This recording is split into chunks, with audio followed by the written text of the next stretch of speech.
Hi, everyone, and welcome to this week's of the Garden Hour with MU Extension. I'm Debi Kelly, a horticulture specialist in Jefferson County, which is just south of St. Louis. As always, we're happy to have you guys here. We're delighted to answer your questions. And I don't know about you, but we had rain last week and I feel much better. I see grass starting to green up. Some of my plants aren't looking as droopy when I can't get to watering them when I need to. So I just feel much better, at least this week, but yet it's going to be hot. So I'm also concerned about that. I just want to let you know we're happy to introduce you to Gwen Funk. She is a new horticulture specialist with MU Extension. She started at the beginning of July, gave her a couple of weeks before we pulled her into everything here so she could get acclimated to all of us and what we do. So she is located in the northwestern part of the state. And then you'll notice also on the right where we have our names listed, there is her email address. So if you're up in the northwestern section of the state, by all means, feel free to reach out to either Gwen or Minot, since they'll be working up in that area. And I know they'll be happy to visit with you about everything that's going on. We have Tamra's here. She's back with us. She's going to do the chat box. We have Ramon has changed his names to ask questions here. So if you've got a question, go ahead and directly email or chat with him to ask questions here, and then he will ask those questions to the presenter at the appropriate time. If we don't get to your answer, if you have an email address that you put into your question at the ask questions here, then we'll be more than happy to, one of us will get back in touch with you to answer that question. And then we also have Dhruba, who's going to be our moderator for today, and a couple of other folks are going to do some presentations. So what I'd like to do is Tony with us yet? Anybody? Yes, David, Tony is here. I see him. Great. So we're going to go ahead and turn it over to Tony so he can talk to us about the weather report. Okay, excellent. Thank you. Thank you. And this is hot off the presses, or whatever heat pun you would like to use, because that's going to be generally the forecast this week. As you mentioned at the top of the hour, I think a lot of places got some good rains last week, but others did not. But this week is looking a little bit hot. Of course, we're all hearing about the heat dome out west. Once again, the media's grabbed onto another weather term that has made it into the lexicon. So you can see 100-degree heat all through the Southwest and stretching into Missouri.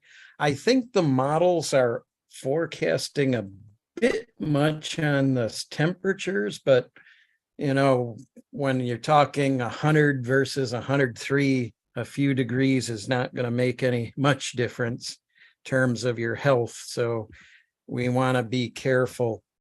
Again, there's weak boundaries on the map that'll occasionally affect us and keep the chance for isolated showers and thunderstorms present. The dew points are rising, so warmer mornings.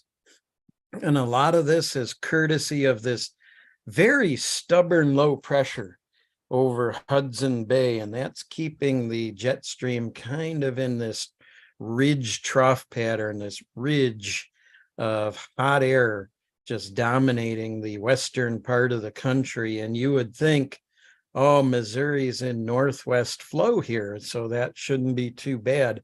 Well, the problem is you're on the eastern side of high pressure, which usually means downward motions.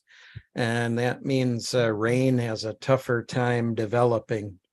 The Midwest Climate Center, I still can't get precip deficit maps. They're kind of still playing with their server.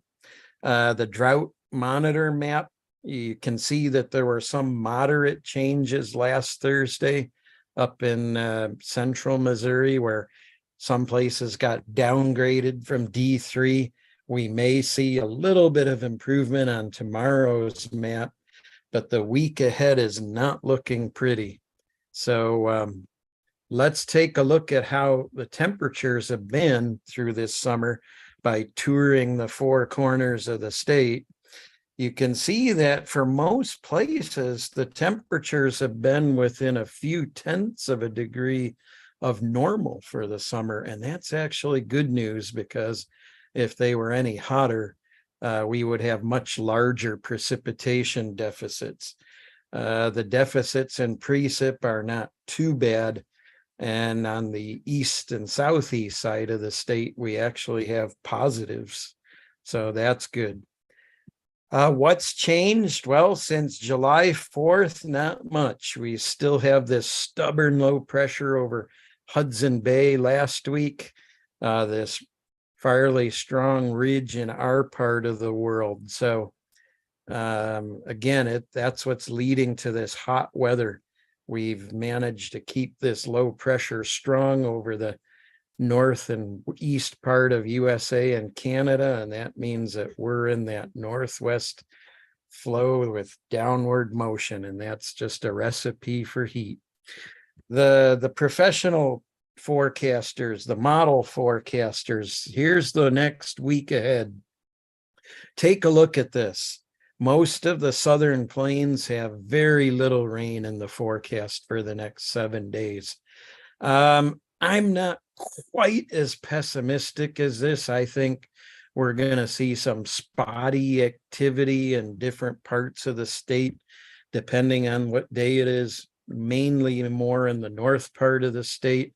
But if you're lucky enough to get some of this spotty precipitation, that'll be good. And the cloudiness that comes with it, the longer that cloudiness stays, the better it is going to be for us, because it will knock down those very hot temperatures that we're expecting. The new outlook for August, again, we're thinking below normal for September, October, and near normal for August. So again, a continuation of this normal but dry summer. 6 to 10 day outlook's not so encouraging, though. Above normal temperatures across the southern plains with the heat dome that they keep talking about, and a little bit of optimistic outlook on precipitation. Like I said, I don't think it's as bad as the model map was that I showed you 2 maps ago. 3 to 4 week outlook, again, equal chances on temperature, and again, a continuation of this above normal precipitation that we've been seeing. But again, remember that a lot of this, I think, will continue to be spotty. So again, keep reporting your reports. The soil moisture's gotten a little bit better over the last week. Instead of browns and oranges, we're seeing yellows. At least it's going in the right direction at this point. My forecast for this week, if you work outside, make sure you're taking more breaks, getting into the shade, and drinking plenty of water. There is a heat advisory out Wednesday through Friday, and I expect that will be extended. Statewide, precipitation wise, it's going to be spotty on the thunderstorm activity, but the temperature wise, it's all easy money. With today, we'll see upper 90s north to near 100 everywhere else. Low 70s in the north to upper 70s south for tonight. Thursday, the same. We're going to be within a few degrees of 100 statewide. So make sure you're getting in your fluids. Thursday night, low 70s north, upper 70s south. Again, it's just a repeat. Friday, the same thing. So make sure you're drinking. Saturday, Sunday. Saturday, mainly in the upper 90s. You might see a few places where it says 100, and I just noticed that typo that says 1,000. It's going to feel like that probably. But Saturday night, upper 60s north, low 70s elsewhere. Sunday, low 90s north, so a little bit cooler. I don't know if you can consider that a little bit cooler, but upper 90s everywhere else, and upper 60s north, low 70s south. So Monday, same thing as Sunday, and then Tuesday, just a tad warmer. We'll be seeing some places that'll be near 100 degrees. So as it says on the left there, we are in the teeth of summer's heat. So, oh, one more thing. Next week, I hope to be bringing our new state climatologist and showing him off. So, and introducing him to all of you. So that hopefully will be a treat for next week. Any questions? Thank you, Tony. We greatly appreciate it. And boy, am I glad it's not going to be 1,000 degrees for a temperature. And I wish it were much lower and maybe take off a couple of those zeros and be okay. Oh, I would love it. That would be nice. And we're excited that the new extension climatologist is going to be on board, and hopefully we can see more of him in the future, and we look forward to seeing him. So thank you for everything you've done for us and will continue to do. So we appreciate you too as well, Tony. So thanks. Absolutely. Thank you. Thank you. Sure. And so what I'd like to do now is go ahead and turn it over to Dhruba. He's going to be our moderator for this afternoon. And so Dhruba, what do we have on store? All right. Thank you so much, Debbie. So I go ahead and get started answering the questions. So the first questions we received this week is about tomato plant. So the question is it good to remove all the suckers growth on the tomato plant? So my colleague Ramon is going to answer this question. Ramon, are you ready? Yes. I see your screen here.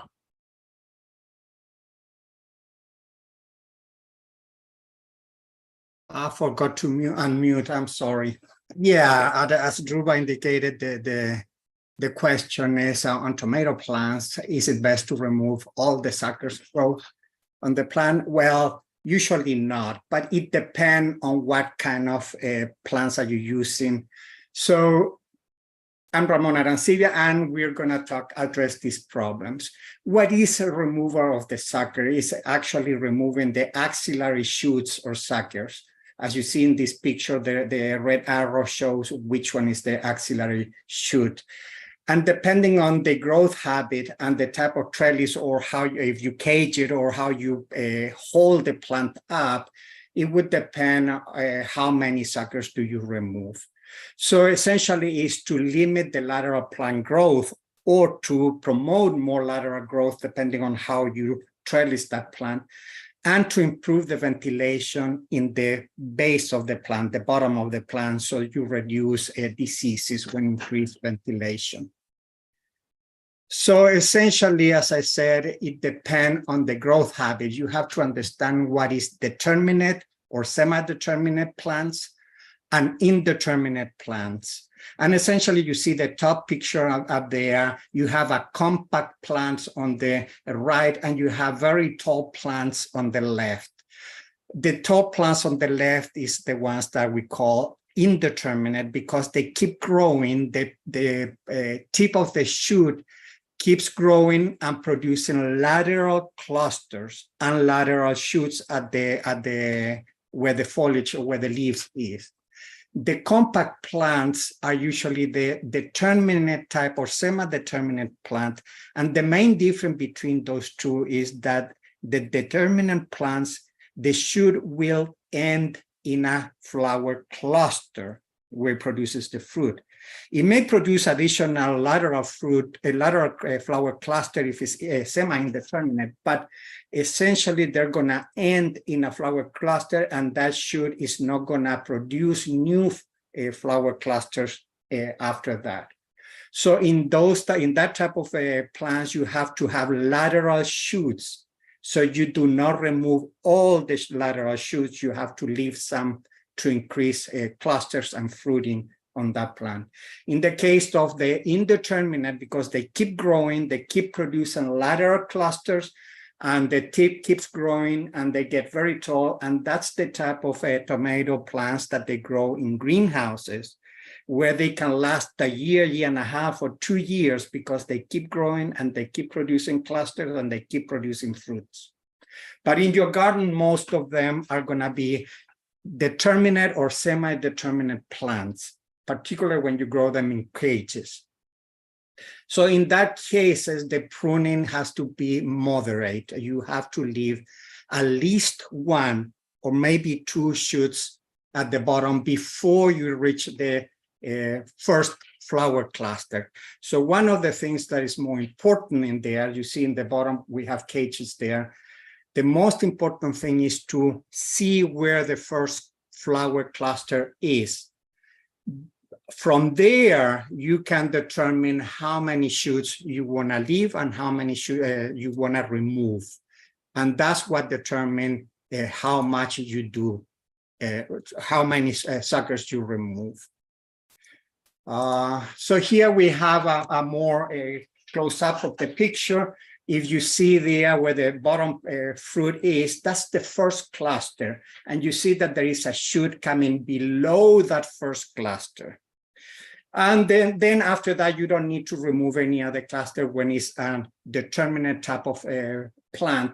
So you're going to have additional side shoots after that on the main shoots as well as on the lateral shoot that you left. So in that case, you're going to have more clusters growing. And if the shoot ends in a cluster, you're going to have that, but you have additional lateral shoots that are going to produce new flower cluster. And that's how you get more fruit. If this were an indeterminate type of plant, but you're growing it in a cage, you can do exactly the same. Look for the first cluster and leave 1 or 2 side shoots or suckers and let them grow and grow them as a bush type of a plant instead of a 1 or 2 shoots straight up that you will have to remove all the side shoots of the suckers after that. And those are going to grow very tall, sometimes out of the reach of your hand. So essentially, that's the idea. You want to leave 1 or 2 shoots before the first clusters. And if you use determinate type of plants have a growth habit, you don't remove any more. If you use the indeterminate plants, you leave 1 or 2, depending on how many shoots you want, and you remove the rest of the side shoots because it's going to keep growing. And that's all I have. If there is any question. Is there any question for Ramon? I don't see any. So thank you so much, Ramon. All Okay, right. so all right. So the next question is about squash bug. And our colleague Tamra Reall is going to answer that questions. And she's ready here. Yeah, so Tamra, I can see your screen. Fine. Fantastic. Thank you. So the question that came in was about squash bugs. They asked, I've been removing egg clusters with painter's tape and killing hatched and adults with insecticidal soap. Will I eventually break the reproductive cycle? So let's talk about that.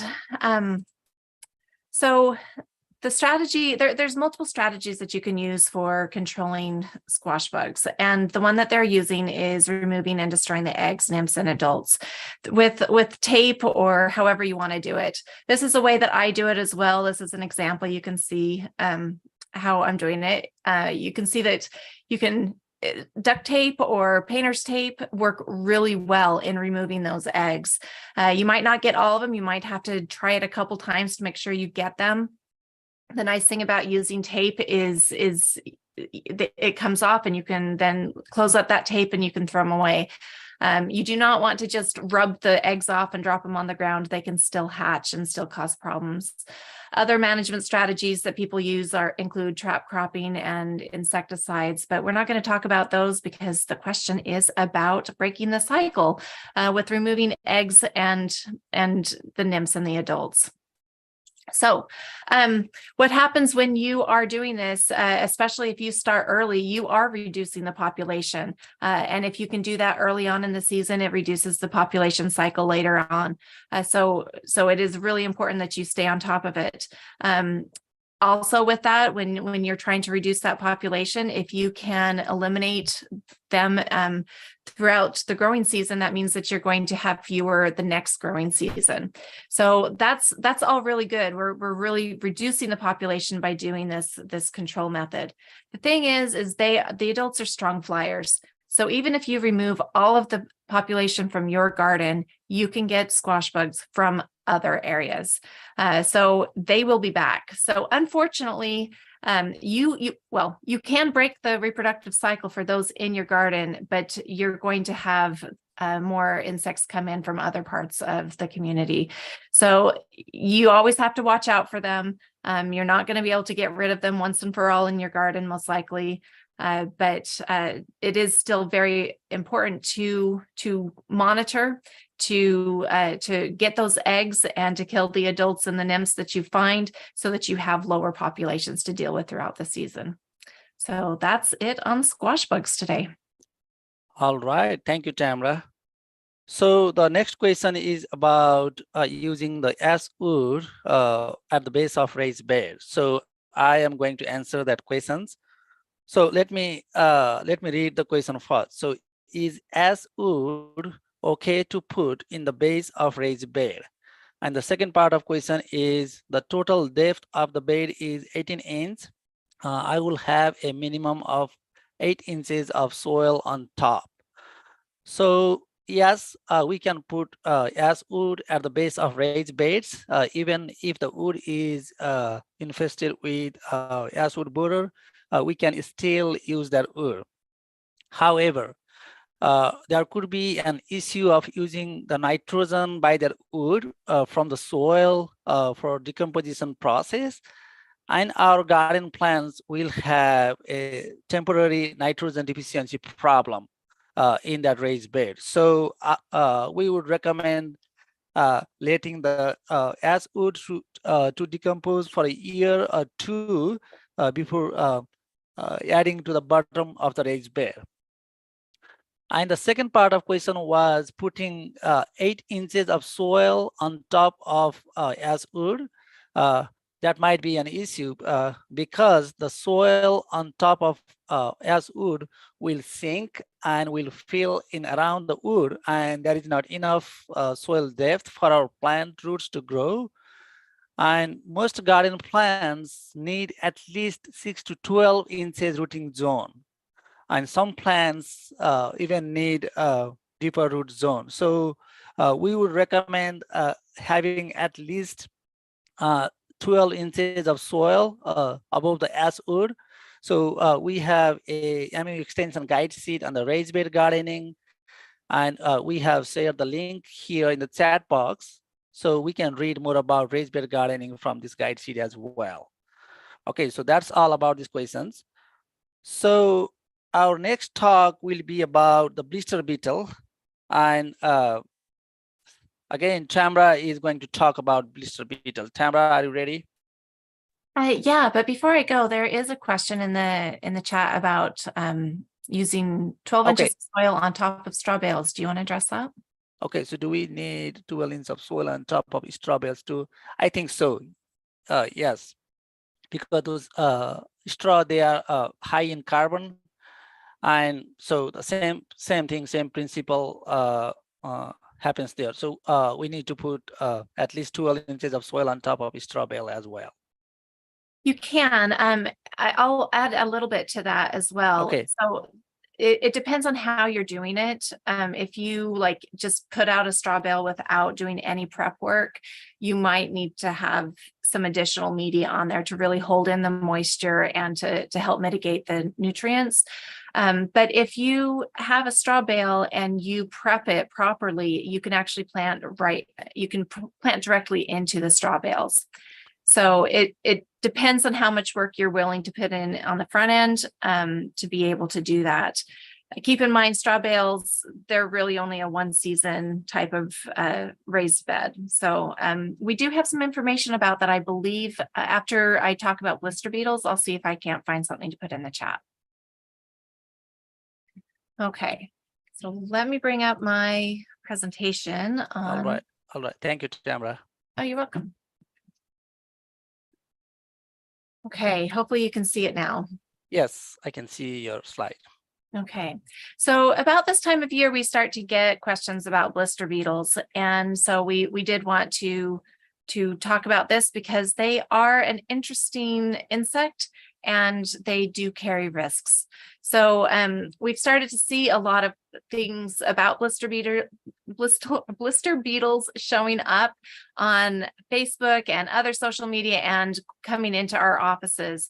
So like I said, we wanted to talk about this. There are there's over 200 or 2,500 species worldwide.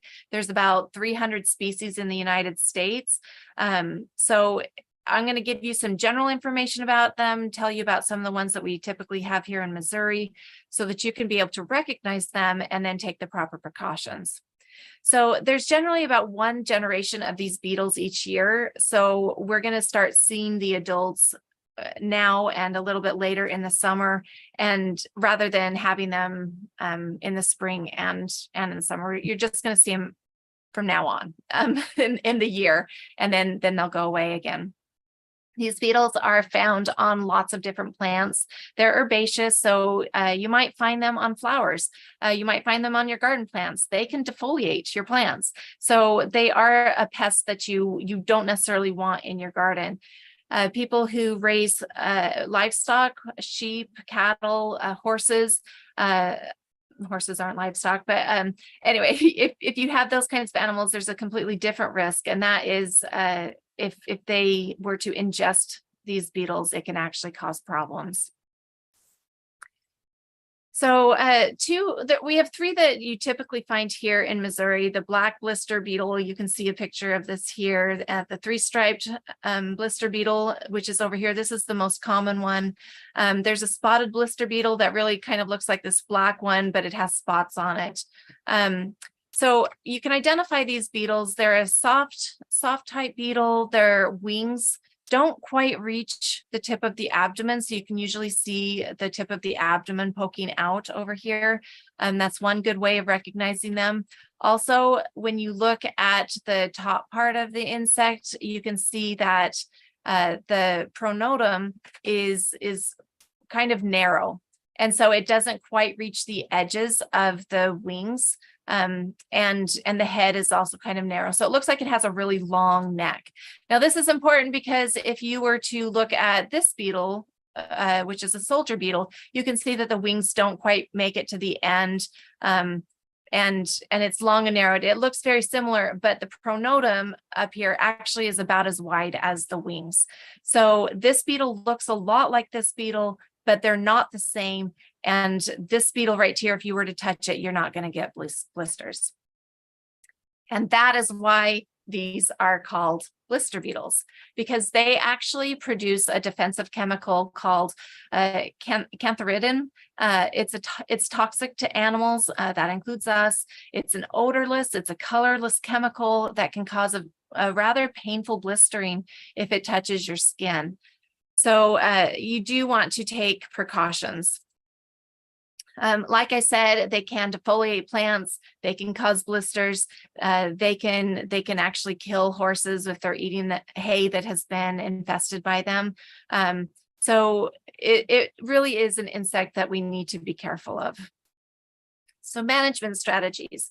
If you have these, be aware. So make sure that you can recognize them, be aware. If the population is low, you might not need to do anything. If it's not like destroying your plants, if it just happens to be on your flowers, that might not be a problem. They are pollinators when they are on our flowers.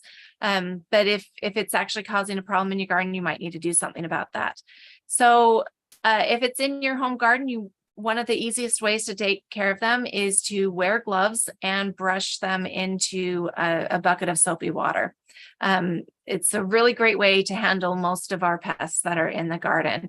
Now, you will want to wash those gloves afterwards. You're going to want to make sure that your gloves don't touch your eyes, because that can cause problems for you.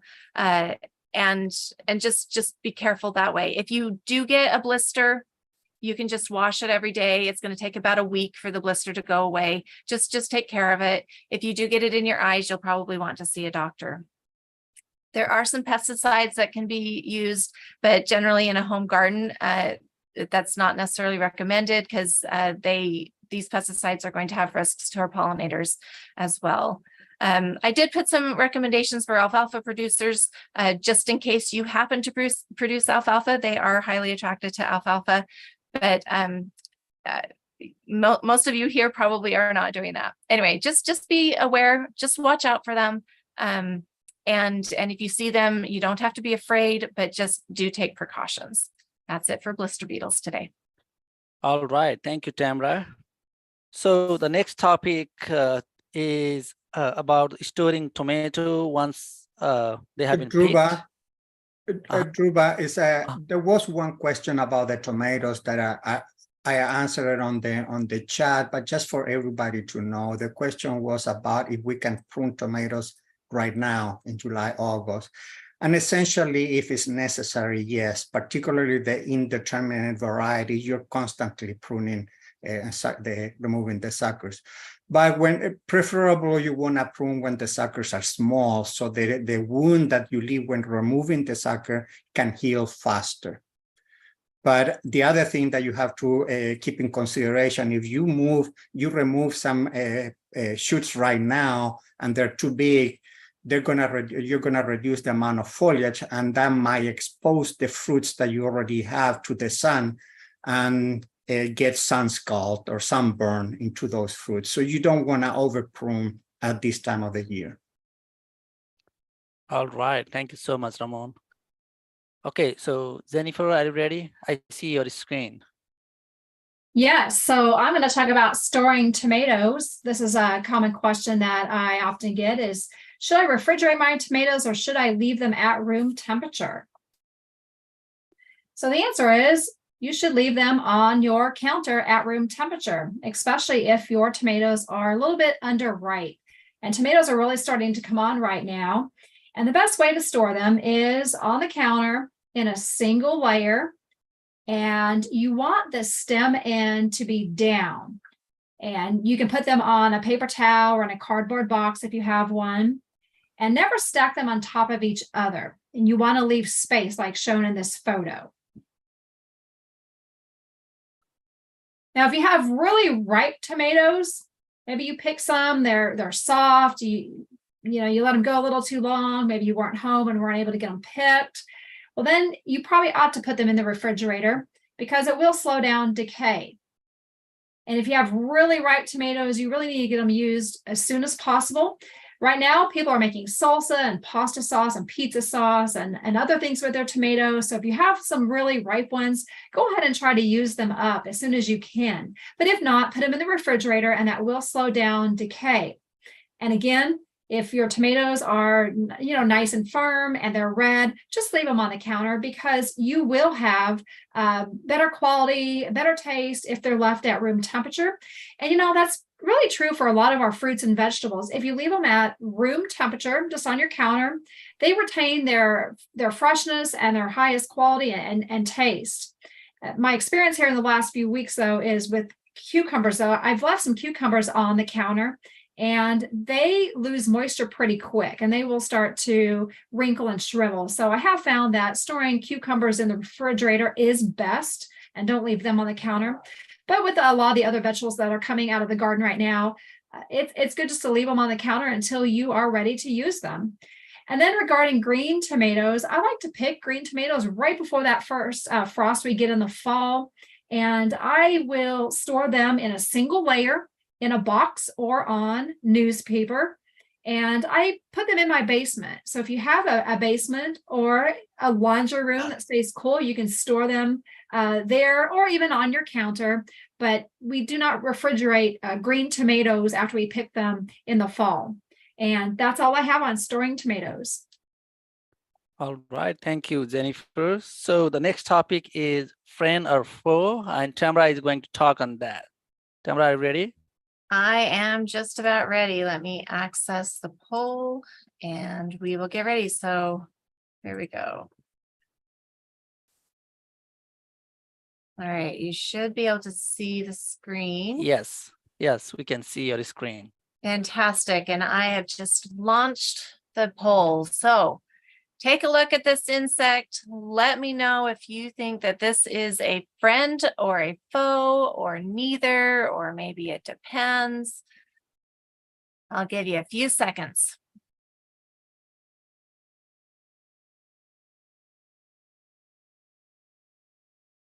I have to admit, I have to get a little bit tricky with some of these pictures because you guys are pretty good. So this one's a little bit blurry, but there's some signs on here to let you know what it is. All right, so get your vote in. I'm going to give you just a couple more seconds. 5, 4, 3, 2, 1. All right. All right, so sharing the results. Most of you said a friend, some of you said foe, some said neither, some said it depends. All right, so let's see what I chose for you guys. I said that this is a friend. And the reason I say that this is a friend is it is a predatory fly. So there are lots of different kinds of flies. Some flies are definitely pests. Some flies are important medical flies like the mosquito. This one is a robber fly. This one is, like I said, it's a predatory fly, so it is capturing other insects. So you can see it right here. This is a better view. You can see its long tapered body. You can actually see that it caught something right there. It has very large eyes because it will capture things on the wing. It is a really cool fly. So there are many different kinds of assassin flies, also robber flies. They're all in the family Acilidae. Like I said, they're a beneficial predator.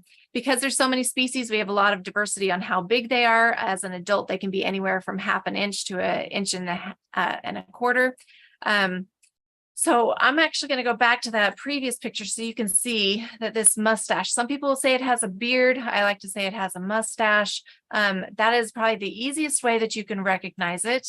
I wish I had more pictures to show you the huge diversity of robber flies, but some of them actually look like wasps or bumblebees or even a damselfly. There's a lot of different kinds of camouflage and mimicry that goes on with these.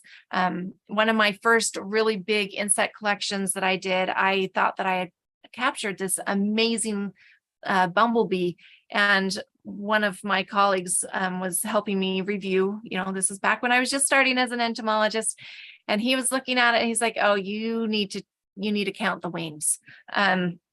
So as a fly, they only have 2 wings, and then they have halteres. So they have 2 wings, and then this little part right here is a halter. And so if you see 2 wings and those big beady eyes and fly type antennae, even if it looks like some other kind of insects, it's probably a robber fly. Look also for the mustache. So it's a really cool fly. They capture other insects. They can even capture insects that are as large as they are. Just a powerful predator, really cool. You don't want them to land on you because they can bite you too, but generally speaking, they're not after you. They're after other insects. So there we go, the robber fly. All right, thank you, Tamra. So next topic is about I see a sick plant. And our plant doctor, Dr. Pong Tian. Pong, are you ready? Yes, sir. Good afternoon, everyone. This is Peng Tian, the director of Plant Diagnostic Clinic. Welcome to the I See Sick Plants. So I have 2 really interesting photos, and I need you to guess what is going on. As you can see, those plants, I believe that's arborvitae, and they have those lower canopy all showing dieback issue, very consistent. And you can see it's actually in the similar way like the slope. So all of them have been affected. So I would like Jared to pull out the poll and let you guess what could be the cause for the symptoms. And it could be a very easy one. So the first one, flood, could be there may be a swimming pool next to it, I'm not sure. Animal damage, barbecue, some people, the heat wave herbicide damage, that's about the height. Mower damage, some people must drive really tall mower, right, around the area. So I'll give you 10 more seconds.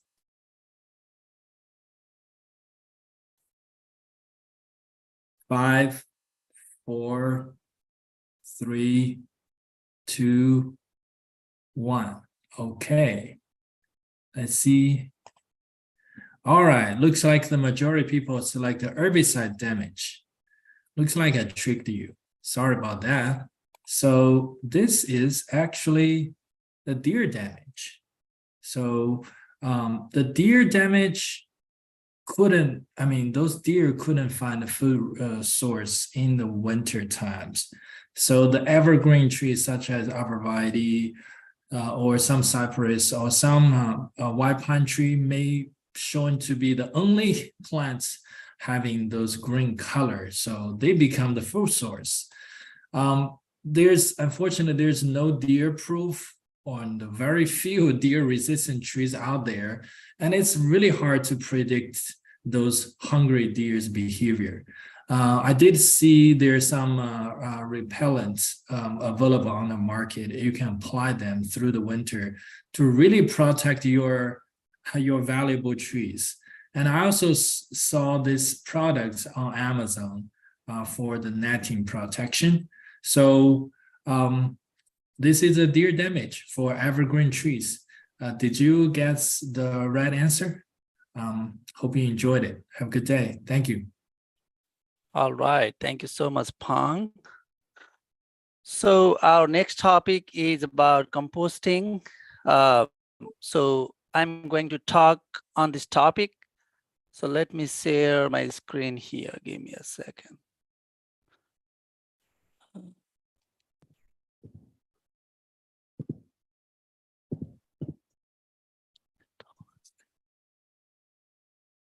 Oh, I think this is.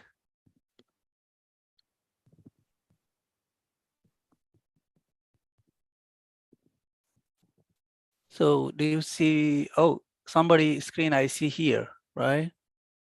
I need to end.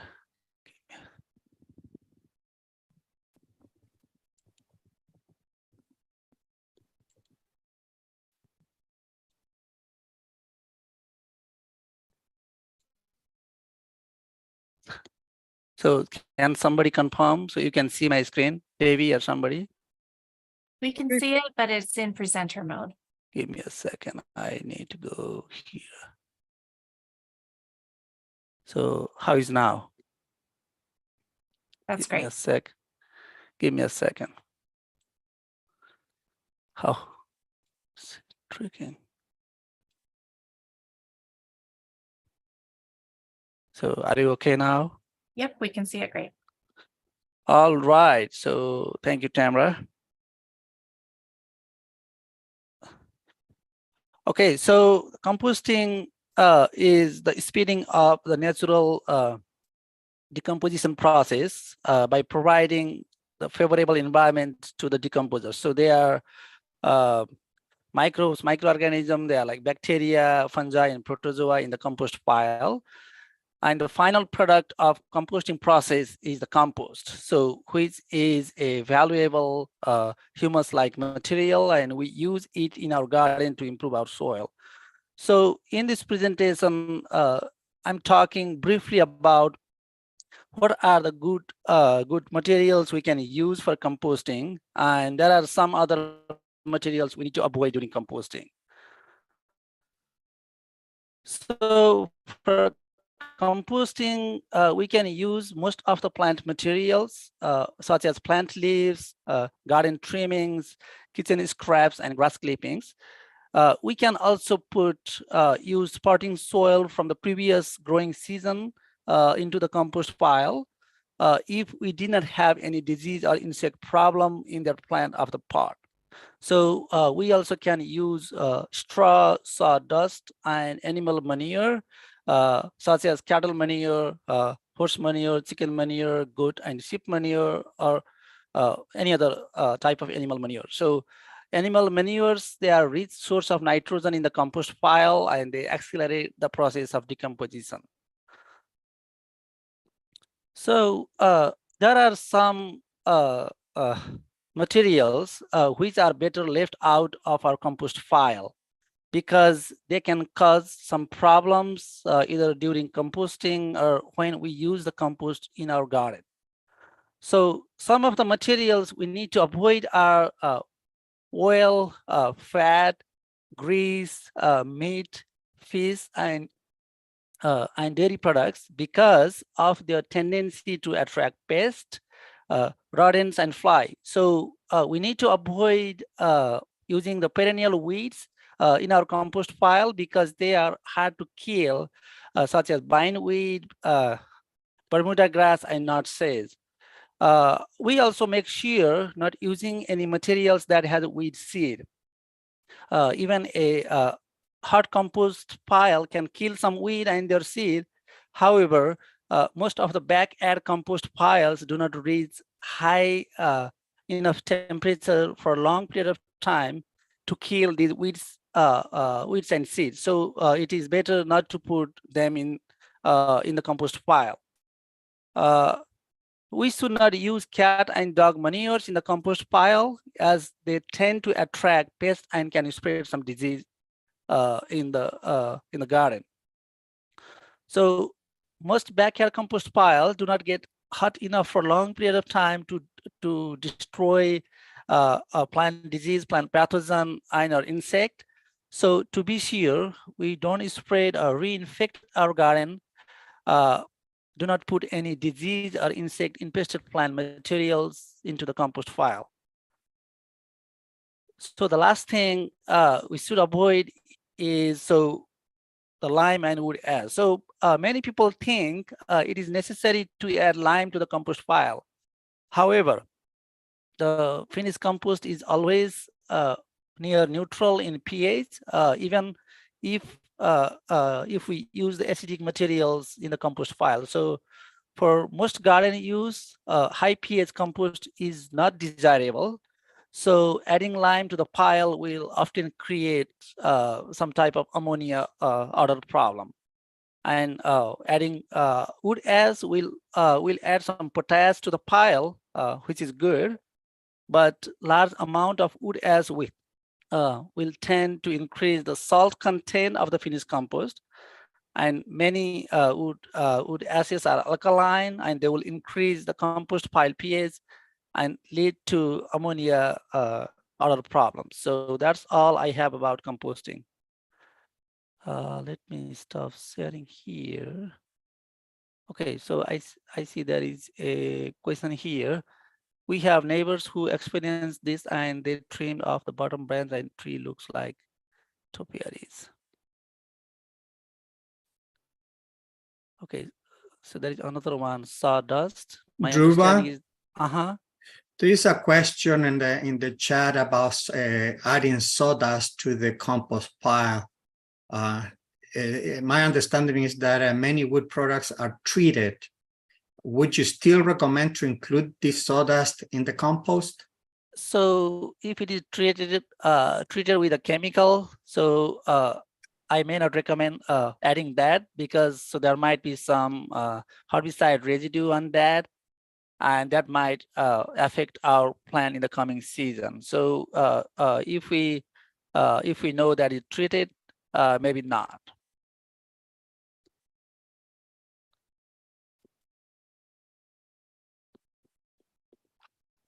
All right, so let me go to the next topic here. So the next topic is the galls on oak tree, and Ramon is going to talk about that.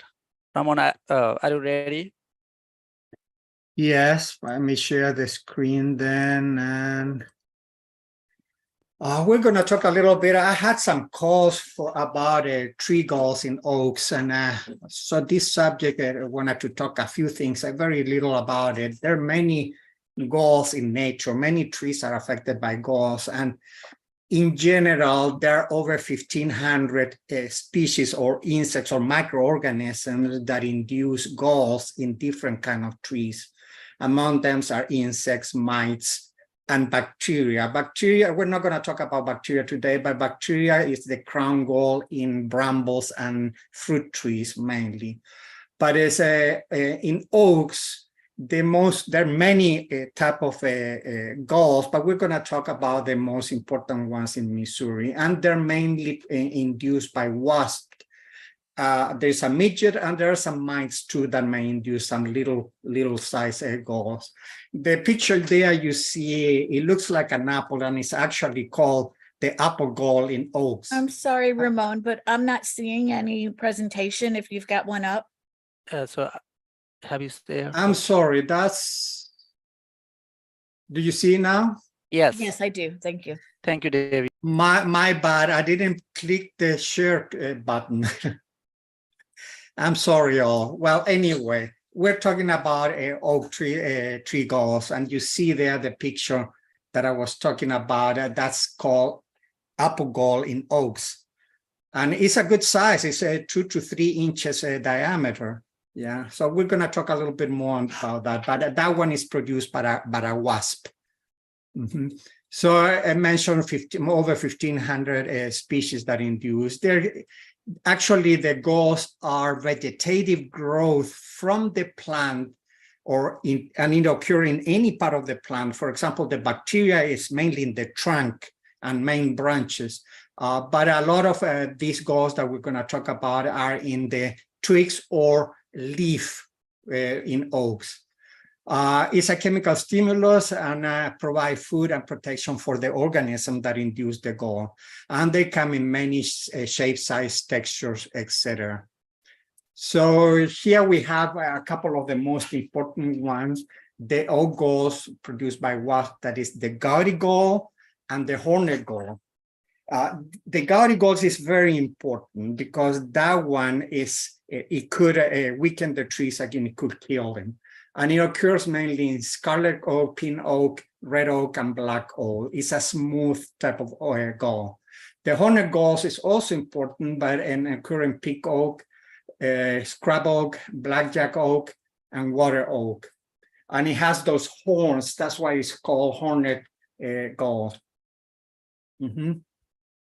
They're both by wasp. One of the things is these two particular ones, they have two phases. In the spring, the female comes out of very old galls that have been there in the tree for 2 or 3 years, and they put an egg in the leaf, and that produces a very small blister type of gall, very half an inch small in the leaves.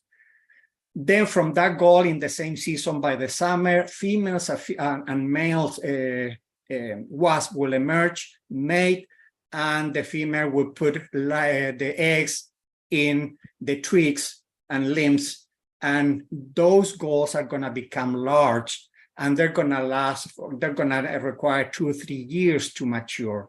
So this is important to know because you can have a mechanical way of controlling it by pruning those galls out of the tree before the female wasp hatch comes out, emerge from there.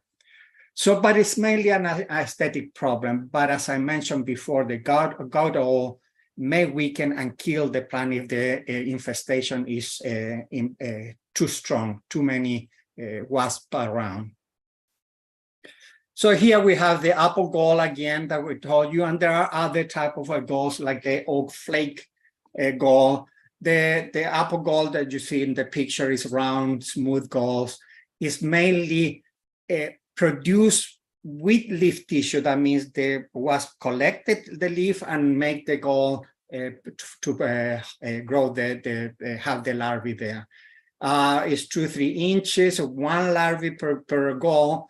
In occurring scarlet, red, and black oak mainly. The oak flake gall occurs in the leaves. It's a small gall, but it's in the leaves, and you can see it in the top surface and underneath the leaves.